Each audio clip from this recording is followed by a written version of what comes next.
Hello everyone, welcome back to the channel. Today I'm bringing you all of the information that you need to know about Marvel's next big event, Fantastic Four Reckoning War, to help you make your decision on whether you're going to end up buying it or not. So this event just kicked off with the alpha issue that I just showed on screen. This came out last Wednesday at the time of this recording. I've already read it, I really liked it, but there's still a lot of this event to go, so I'm going to let you guys know all the tie-ins that are coming out, what to read to get the main story, and just the general plot of the story in general, so you can decide whether you think it's worth picking up or not, and what you think of the actual story itself. We'll start by going over all of the solicitations for Reckoning War that we have so far. The creative team on this series, though, is Dan Slott writing. He's been the writer of Fantastic Four since about, I think, late 2018. His run has been really good lately, in my opinion. He's had a big variety of artists on it, but now the Fantastic Four series is switching to a much bigger scope for the Reckoning War event. The actual main story is going to be told in the pages of Fantastic Four, starting with issue number 40. I'll show you guys the cover in a second when we go over the solicitations,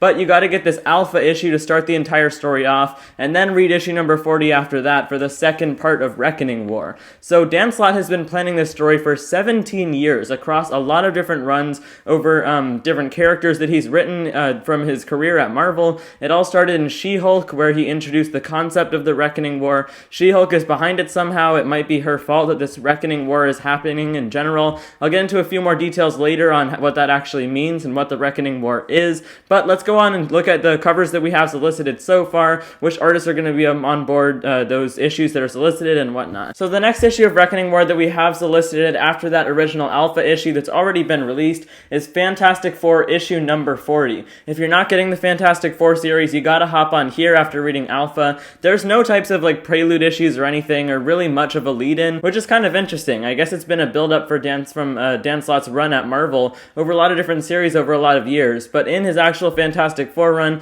not so much lead-up. We're just kind of starting a new story from nowhere. But next month in March is going to be the really huge month for Reckoning War. We have 3 issues in total coming out, 2 issues of the main story in Fantastic Four, issues number 41 and 42. I'll show the covers on screen. Then we've also got a tie-in coming out that I'll talk about in a second. As for Fantastic Four 41 there, though, we see Johnny Storm in his full like supernova flame-on version.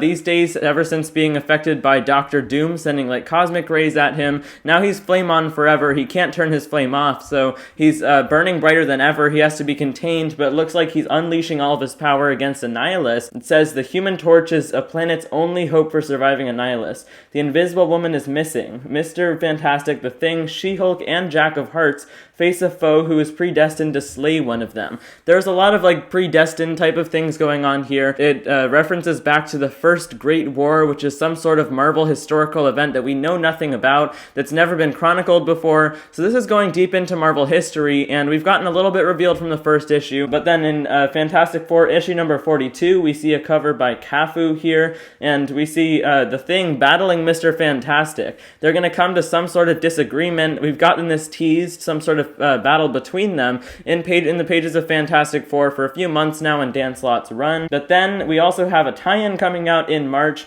This is Fantastic Four Reckoning War, The Trial of the Watcher, issue number 1. This is also going to be written by Dan Slott. He's writing everything for this so far, and it is a pretty small event. This is the only actual tie-in that we have announced so far. There's no like mini-series tie-ins or tie-ins from ongoing series like there are for so many other Marvel events, despite it being such a huge scope. And that's pretty out of the ordinary for Marvel, because this event is really huge in scope. It's encompassing a whole bunch of cosmic things, all of these alien races, going back to the dawn of Marvel history, involving the Watcher, Nick Fury, you know, the Unseen, She-Hulk, the Fantastic Four, the X-Men, a whole bunch of different Marvel teams, pretty much every hero. You'd think it'd be a way bigger event, but they're not really marketing it to be like that, even though it is. This Trial of the Watcher one-shot looks really cool, though. It's talking about the only what-if world that Uatu has avoided watching. So, you know, in the classic what-if series, Uatu the Watcher was like the narrator behind it. He would show all of these different what-if universes that are part of the multiverse. What if Spider-Man had joined the Fantastic Four, etc., like different versions of things that could have happened.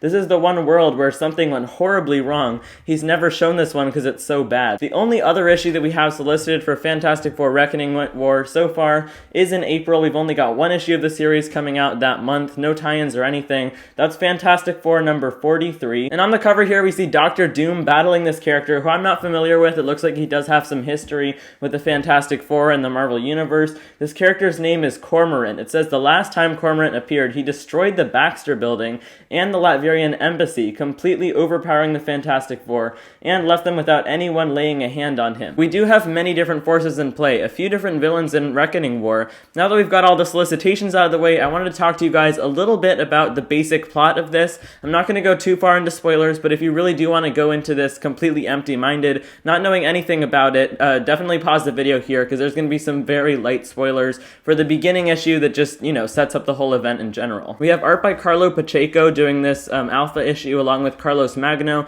The artwork was pretty decent, not anything to write home about in my opinion, but it still did the job, and we're going to have artwork by Rachel Slott doing all of the Fantastic Four issues when the story transfers to the Fantastic Four series, and then we don't have it solicited yet, but my guess is that Carlos Pacheco will come back to draw the Omega issue. Basically, it has to do with the Watchers. Uatu the Watcher is the one that we know the best. He did all the what if stuff, obviously. He's not allowed to intervene, but he just watches everything from a distance and chronicles the universe's history. There's also other Watchers, and they're from the beginning of time. They've been in the Marvel Universe for a really long time. They're very ancient beings, and it turns out that they used to be known as something else. They would come down to these different planets that worshipped them and give them special technology, brand new weapons and different things that could help them further develop their society really quickly and just bring them to the next level. And then one alien race decided to take it to the next step. They took these fancy weapons ahead of their time that they had gotten from the Watchers and went around and stole the other weapons from other planets, started conquering planets, wiping out planets,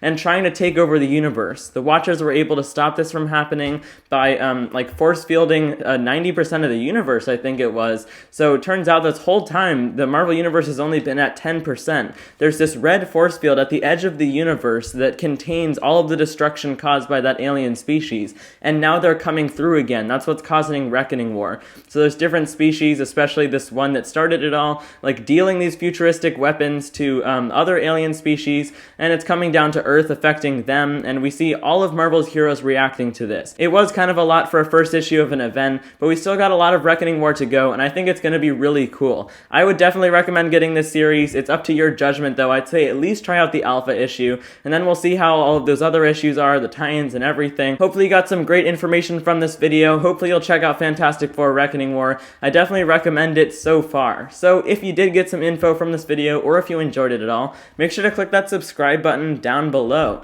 You can also hit the notifications bell, which is sitting right next to it. You'll be notified every time I post a new video if you don't want to miss any. So thank you guys so much for watching. Bye guys.